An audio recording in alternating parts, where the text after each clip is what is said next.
हरे कृष्णा, राधे राधे। आइए, हरे राम राम राम हरे हरे, हरे कृष्ण कृष्ण कृष्ण हरे हरे। देखिए, विश्वास की ताकत बड़ी न्यारी है, बड़ी प्यारी है। मैं आपको एक कहानी इसमें बताऊंगी, लेकिन आप फिलहाल ऐसा ही समझिए कि भगवान का एक नाम क्या कुछ नहीं कर सकता, इसलिए दिन की शुरुआत भी आप भगवान के नाम से किया करिए। आइए, वैसे हमारा सांख्य योग, गीता के द्वितीय अध्याय का नाम है सांख्य योग, वो चल रहा था। उसमें हम 6वें श्लोक को स्टार्ट करने वाले थे। आइए पहले उसको समझ लेते हैं। नाचेतत विद्यानः कतिरन्नो गरीयो, यद्वा जयेम यदि वा नो जयेयुः, यानेव हत्वा न जिजीविषामस्ते वस्थितः प्रमुखे धार्तराष्ट्रः। हम यह भी नहीं जानते कि हम लोगों के लिए युद्ध करना और ना करना, इन दोनों में से कौन सा अत्यंत श्रेष्ठ है। अर्जुन ने कहा, प्रभु हम तो इतना भी नहीं जानते कि युद्ध करना और ना करना, कि हम करें अथवा ना करें, कि क्या श्रेष्ठ है, हम इतना भी नहीं जानते। अथवा हम उन्हें जीतेंगे या वे हमें जीतेंगे, हम कुछ नहीं जानते। अब देखिए, सबसे बड़ी बात है, अर्जुन कह रहे हैं कि हम उन्हें जीतेंगे या वो हमें जीतेंगे। इसी बात को पिंच करके भगवान श्री कृष्ण ने बताया है कि निष्काम कर्म, कि अर्जुन, भगवान बाद में कहेंगे, मैं अभी आपको बता देती हूँ, भगवान कहेंगे कि अर्जुन तुम मारने वाले कौन होती हो, या वो तुम्हें मारने वाले कौन होते हैं। इसी प्रकार हमारी लाइफ में होता है, हम सोचते हैं कि कौन हमारा, वो हमारा बिगाड़ेंगे, हम उनका बिगाड़ेंगे। ना कोई किसी का बिगाड़ता है, ना कोई किसी का बनाता है। ये आपको मानव जन्म कल्याण के लिए मिला है, इसलिए प्रयास करिए कि आपका इस आत्मा का कल्याण कैसे हो सके। इस शरीर आपको गॉड गिफ्टेड होता है, इसलिए इसको व्यर्थ मत जाने दीजिए। और कह रही है कि जिनको मारकर हम जीना भी नहीं चाहते, वे ही धृतराष्ट्र के संबंधी हमारे सामने खड़े हैं। धृतराष्ट्र किसका प्रतीक है? मोह का। और मोह के संबंधी हमारे भी जीवन में कई हैं, मोह के संबंधी, जिनके पीछे हम जीवन में कई बार प्रयास ही करना नहीं चाहते। तो जीवन में कई चीजों से ऊपर उठ करके एक और जीवन है, उसे ढूंढिए, एक महान सोच के साथ जिए। क्योंकि महाभारत हमें दो चीजें सिखाती हैं कि हमारी सोच क्या है, ब्रॉड होनी चाहिए। अभी गणपति बप्पा का आपने पूजन भी किया था, और उनकी मूर्ति को भी आपने देखा होगा, उनकी श्री विग्रह को। उनका मस्तक क्या है, ब्रॉड होता है, बहुत चौड़ा होता है।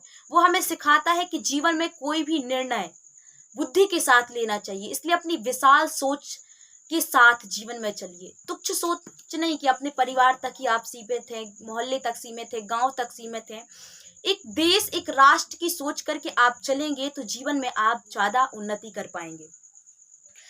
धृतराष्ट्र के संबंधी हमारे सामने खड़े हैं। फिर नेक्स्ट श्लोक में अर्जुन कहते हैं, कार्पण्य दोषोपहते स्वभावः, पृच्छामि त्वां धर्म सम्मूढ़ चेतः, यच्छ्रेयः श्यान निश्चिन्तं ब्रूहि तन्मे, शिष्यस्तेऽहं साधि मां त्वां प्रपन्नम। कायरता रूप दोष से तिरस्कृत स्वभाव वाला और धर्म के विषय में मोहित अंतःकरण वाला मैं आपसे पूछता हूँ, कैसा? कायरता रूप दोष से तिरस्कृत। अब श्री जो अर्जुन है, भगवान के सामने समर्पित कर रहे हैं अपना जीवन। एक नोट करने वाली बात है, इस श्लोक में अर्जुन ने क्या है, समर्पित किया है। इससे पहले अर्जुन को घमंड था। क्या घमंड था? वो समझते थे कि मधुसूदन से, श्री कृष्ण भगवान से अपना भाई मानते थे, क्योंकि वो मामा के उनके लड़के भी थे। और शुद्ध प्रभा जैसे शिशुपाल हो गया, ये लोग तो ये बुआ मामा के ऐसे लड़के थे, तो उनका रिश्ता था भाई का। तो वो अर्जुन क्या समझता था कि भगवान से मैं इस युद्ध कला में ज्यादा निपुण हूँ, भगवान मुझसे इसमें छोटे हैं, मतलब अभी कंपटीशन टाइप की थी। अब इस पे बिल्कुल समर्पित कर रहे हैं। और जीवन में यह नोट करने वाली बात है कि किसी एक व्यक्ति के सामने आपको समर्पित होना ही पड़ेगा। और वो कौन है? वो हमारे भगवान ही है, हमारे इष्ट हैं, आराध्य हैं। जब तक उनके सामने आप अपना जीवन समर्पित नहीं करेंगे, तब तक आप अपने जीवन को कभी सफल नहीं हो सकते और अपने लक्ष्य को कभी भी प्राप्त नहीं कर सकते। तो पूर्ण समर्पित कर दीजिए। वो कहते हैं ना, वो कहने की बातें नहीं होना चाहिए कि जिंदगी की डोर सौंप हाथ दीना नाथ के, तो अब सौंप दीजिए, कहते हैं पकड़ लो बांह गिरधारी, नहीं तो डूब जाएंगे। और भगवान से रोया करिए, कहा करिए कि हमारा कुछ ना बिगड़ेगा, तुम्हारी लाज जाएगी। हमेशा 5 मिनट निकालिए, 10 मिनट निकालिए भगवान के सामने खड़े होकर के, और मानकर चलिए कि जो मूर्ति, वो मूर्ति नहीं बैठी आपके घर में, वो श्री विग्रह ही भगवान का विराजमान है। साक्षात गोविंद आपकी बातें सुनते हैं।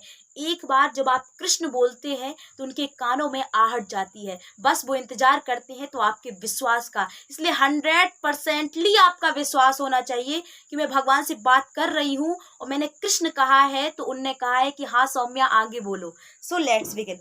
भगवान कह रहे हैं, भगवान से अर्जुन कह रहे हैं कि कायरता रूप दोष से तिरस्कृत स्वभाव वाला और धर्म के विषय में मोहित, मान रहे हैं क्योंकि कहते हैं कपट क्या है, अपनी चीजों को ना मानना, जो बुराई हमारे अंदर है।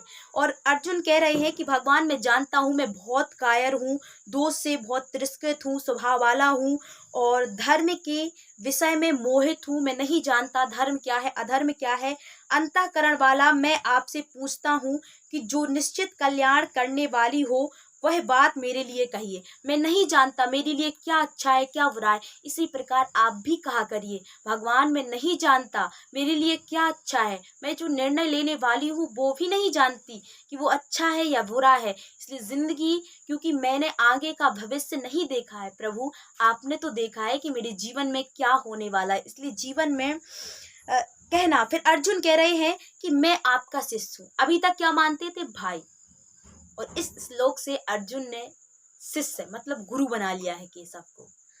तो गुरु विन भव निधि तरे न कोई, किसी न किसी को आपको अपने जीवन में आइडल बनाना ही होगा। आपके शरण हुए मुझे शिक्षा दीजिए। अब कह रहे हैं कि प्रभु आप मुझे शिक्षा दीजिए। आप थोड़ी सी व्याख्या देख लें इस श्लोक की। कहते हैं 7वां श्लोक बहुत ही मोस्ट इम्पोर्टेंट है, क्योंकि यहाँ पर अर्जुन ने भगवान के चरणों में अपना पूरा जीवन समर्पित कर दिया है। इसलिए तो भगवान भी रथी बन गए, मतलब सारथी बन गए अर्जुन के रथ के।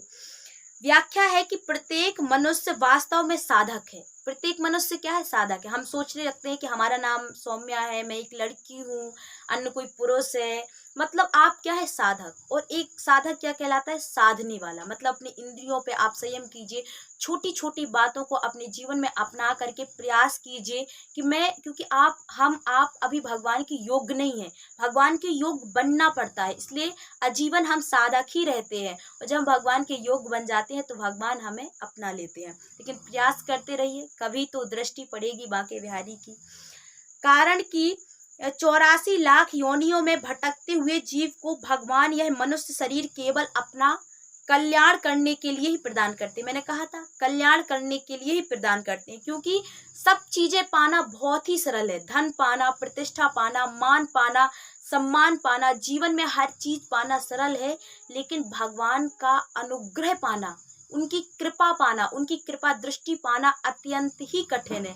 और जिसके ऊपर एक बार हो जाती है फिर तो उसका जीवन आप देख ही रहे होंगे कई लोगों को। इसलिए किसी भी मनुष्य को अपने कल्याण से निराश नहीं होना चाहिए। मनुष्य मात्र को परमात्मा प्राप्ति का जन्म सिद्ध अधिकार है। सबको भगवान की प्राप्ति का जन्म सिद्ध अधिकार है। और इस श्लोक से हमें सीखने को मिलता है कि परमात्मा प्राप्ति कहाँ से होती है, जब भगवान के चरणों में आप अपना सब कुछ समर्पित कर देते हैं। पहली भक्ति ही है कि जीवन सब कुछ सिर्फ भगवान का है, मेरा कुछ भी नहीं है। साधक होने के नाते मनुष्य मात्र अपने साध्य को प्राप्त करने में स्वतंत्र, समर्थ, योग्य और अधिकारी है। ऐसा कोई भी नहीं है। अपना साध्य कौन है, भगवान। भगवान को प्राप्त करने के लिए ऐसा कोई भी नहीं है जो अनाधिकारी हो।